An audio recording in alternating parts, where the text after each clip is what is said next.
Hi friends, എല്ലാവർക്കും good morning. അപ്പം ഇന്നത്തെ ഡിഷ് എന്ന് പറയുന്നത് നമ്മൾ കുട്ടികൾക്ക് കൊടുക്കുന്ന സ്നാക്സിൽ വരുന്ന ഒരു ഐറ്റമാണ്. എല്ലാവർക്കും അറിയാമായിരിക്കും. ഞാൻ എൻ്റെ ഒരു രീതിയിൽ ഞാൻ ആക്കുന്നത് കാണിച്ചു തരുന്നതെന്ന് മാത്രമേ ഉള്ളൂ.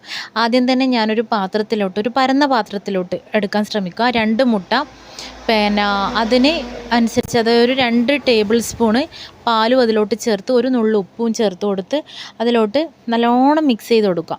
നല്ലോണം ആ ഉപ്പും പാലും എല്ലാം മുട്ടയും കൂടി മിക്സ് ചെയ്യുന്ന രീതിയിൽ നല്ലോണം ഇളക്കി കൊടുക്കുക. പാൻ ചൂടാക്കിയ ശേഷം അതിലോട്ട് 1/2 സ്പൂണ് നെയ്യ് ഇട്ട് കൊടുക്കുക. എന്നിട്ട് ഇതുപോലെ ബ്രെഡ് എടുത്തിട്ട് 2 സൈഡും അപ്പുറം ഇപ്പുറം ഫുള്ളായിട്ട് കംപ്ലീറ്റ് ആയിട്ട് മുങ്ങുന്നത് വരെ ആക്കി അതൊന്ന് പാനിലിട്ട് ചൂടാക്കുക. അപ്പം ഈ പാലൊഴിക്കുന്നത് കൊണ്ട് തന്നെ ഇത് നല്ലൊരു സോഫ്റ്റും ആയിരിക്കും. കാരണം പെട്ടെന്ന് തന്നെ ഒരു സൈഡ് വേവും, അപ്പോഴത്തന്നെ തിരിച്ചിട്ട് അപ്പുറത്തേക്കും ആക്കി നല്ല രീതിയിൽ എടുക്കുക. കുഞ്ഞുങ്ങൾക്ക് ഇഷ്ടപ്പെട്ട രീതിയിൽ ഇത് കട്ട് ചെയ്ത് കൊടുക്കുക. കുറേ സ്കൂളുകളിൽ ഈ ബേക്കറി ഐറ്റംസ് ആയിട്ടുള്ള സ്നാക്സ് ഒഴിവാക്കിയിട്ടുണ്ടെന്നാണ് തോന്നുന്നത്.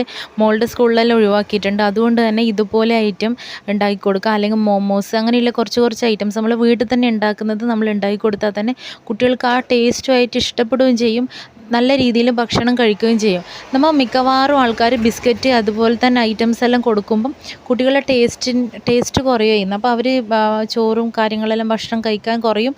അപ്പോൾ അതിനനുസരിച്ചിട്ട് ആരോഗ്യ പ്രശ്നങ്ങൾ ഉണ്ടാവുകയും ചെയ്യും. ശ്രദ്ധിക്കുക. ഓക്കെ.